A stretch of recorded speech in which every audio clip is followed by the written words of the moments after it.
교회 안과 교회 밖의 모습은 같습니까? 다릅니까? 우리가 교회 안에서 하는 행동들을 교회 밖에서도 똑같이 해야 돼요. 우리가 교회 안에서 뭐예요? 서로 사랑하고 하나님을 예배하고 말씀 보고 기도하고 그 삶으로 결단하고 나아가잖아요. 그게 우리 교회 밖에서도 있어야 된다는 거예요. 오직 선을 행함과 서로 나누어 주기를 잊지 말라. 하나님은 이 같은 제사를 기뻐하시느니라. 아멘. 16절 마지막에 보면 이 같은 제사라고 얘기해요. 이 같은 예배라고 말하고 있거든요. 그 예배가 무엇이라고 얘기해요? 오직 선을 행함과 서로 나누어 주는 게 예배래요. 여러분, 우리는 예배라고 하면 무엇을 생각해요? 주일에 교회 와가지고 이렇게 모여서 말씀 보고 기도하고 찬양하는 것을 예배라고 규정을 합니다. 그런데 히브리서 13장에서 바울은 우리의 예배가 단순히 우리가 모여서 드리는 예배가 일 뿐만이 아니라 우리가 세상 밖에 있을 때 하나님의 모습을 나타내고 우리 하나님을 고백하는 삶을 사는 그 선을 행함과 서로 나누어 주기를 힘쓰는 그 삶 또한 하나님을 향한 제사고 하나님을 향한 예배라고 말하고 있습니다. 우리의 예배는 교회 안을 넘어서 교회 밖까지 이어져야 함을 보여주고 있는 거죠. 이것이 삶의 예배예요. 그렇다면 정확히 삶의 예배는 어떻게 드리는 걸까요? 삶의 예배는 어떻게 드릴까라고 할 때 히브리서 13장은 믿음으로 드려야 된다라고 말하고 있어요. 하나님의 말씀을 너희에게 일러주고 너희를 인도하던 자들을 생각하며 그들의 행실의 결말을 주하여 보고 그들의 믿음을 본받으라. 네. 여러분, 본받다라는 게 무슨 뜻이죠? 그들의 믿음을 그냥 생각만 하고 그냥 마음속에 새기기만 하고 나랑은 전혀 상관없는 얘기하고 넘어가는 건가요? 아니요, 우리는 그것을 본받다라고 이야기하지 않습니다. 본받다라는 것은 그들의 믿음을 보고 마음속에 새기고 내가 똑같이 삶으로 살아가는 게 본받는 것이에요. 여러분, 우리가 삶의 예배를 드리는 그 방법은요, 우리가 들은 말씀, 우리가 본 그 믿음의 선배들의 모습들, 그것을 우리가 똑같이 믿음으로 세상 속에서 살아갈 때 우리가 삶의 예배를 드리는 자로 세상 속에 서 있을 수 있다는 거예요. 자, 두 번째는 그러면 무엇일까요? 우리가 삶의 예배를 드리는 그 방법, 그 두 번째는 하나님 말씀대로예요. 여러분, 믿음이 있는데 그 믿음은 정확한 대상이 있어야 돼요. 대상도 없고 내용도 없고 지식도 없는데 믿을 수 있을까요? 아니요. 여러분, 삶의 예배를 드리시길 원하시나요? 하나님 말씀대로 사셔야 됩니다. 삶의 예배를 드리는 예배자로 살기를 원하시나요? 하나님 말씀을 아셔야 됩니다. 여러분, 그래서 말씀 보기를 게을리하지 마시고 그 말씀대로 살기를 게을리하지 않는 자들 되시길 바랍니다. 세 번째는 찬송하라라고 말해요. 찬송. 그러므로 우리는 예수로 말미암아 항상 찬송의 제사를 하나님께 드리자. 이는 그 이름을 증언하는 입술의 열매니라. 아멘. 여러분, 찬송이 뭐였는지 기억나나요? 할랄, 하나님의 영광을 미치도록 자랑하는 것이 찬송이었습니다.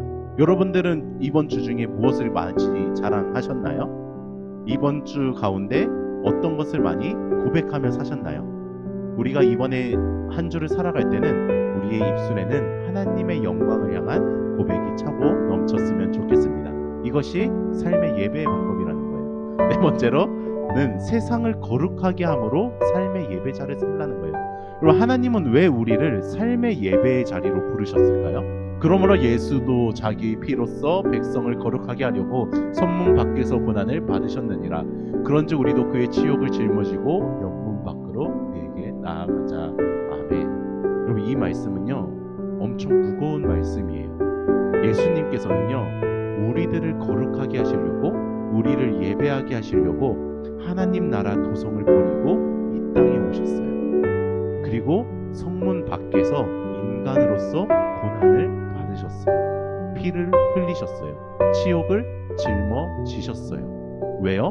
우리를 예배하기 위해서요. 우리가 하나님의 영광을 보게 하기 위해서요. 우리가 그 하나님과 교제하기 위해서요.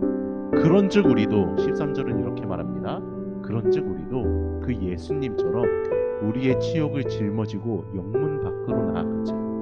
교회 안에만 있는 것이 아니라 우리가 이 예배실 안에서만 예배하는 것이 아니라 여기 청소년부 철문을 넘고 우리 주는교회 유리문을 넘어서 우리가 나아가는 그 어디에서든 우리가 예수님처럼 이 세상에 하나님의 영광을 나타내고 이 세상을 예배시키는 삶의 예배자로 살아가야 된다라고 바울은 이야기하고 있습니다. 우리는 여기 안에 있으면 고일 수밖에 없어요. 그럼 고인물이라는 것은 나쁜 의미로도 사용되지만 좋은 의미로도 요즘은 사용되더라고요. 고인물은 어떤 한 가지의 방면에 있어서 탁월한 사람을 고인물이라고 이야기하더라고요. 근데 우리는 고이면 안 돼요. 우리는 이 탁월함, 이 하나님을 예배하는 탁월함을 가지고 세상으로 나아가 그 물을 흘려보내는 마중물이 되어야 됩니다. 마중물로 살아가는 삶의 예배자가 되어야 하는 것이죠. 자, 마지막 5번째는 제사로 하나님의 삶의 예배를 드려야 된다라고 해요. 오직 선을 행함과 서로 나누어주기를 잊지 말라. 하나님의 이 같은 제사를 기뻐하시느니라. 왜 예배라고 안 쓰고 제사라는 단어를 굳이 바울은 사용하였을까요? 여러분, 구약시대의 제사는 어떻게 드려졌을까요? 여러분, 구약시대의 제사는 모든 것을 태워드리는 제사였습니다. 그런 제사가 바로 우리의 삶의 예배가 되어야 된다는 겁니다. 삶의 예배는요, 우리를 태워드리는 거예요. 우리가 태워지지 않으면, 우리가 자기 부인하지 않으면, 우리가 죽어가지 않으면 이 세상은 하나님을 예배할 수 없어요. 하나님은 우리를 이 세상의 하나의 미랄로, 하나의 씨앗으로 불을 이 땅에 임하게 하는 제물로서 우리를 부르셨다라는 것입니다. 우리는 그러한 사명으로 삶의 예배의 자리로 나아가야 합니다. 말씀을 맺도록 하겠습니다. 우리는 어디서나 예배자로 살아야 합니다. 어떻게요? 믿음으로 살아야 되고, 말씀으로 살아야 되고, 찬송하며 살아야 되고, 내가 세상을 거룩하게 한다라는 그 사명으로 살아야 되고, 또 하나님께 나의 모든 것을 태워드린다라는 제사의 태도로 살아야 됩니다. 그럴 때 우리가 예배할 때 세상은 하나님을 보게 될 것이고, 우리가 예배할 때 세상은 하나님을 예배하게 될 것입니다. 이러한 소망을 가지고 삶의 예배자로 언제나 살아가는 저와 우리 청소년부 드림아이 친구들 되기를 바랍니다.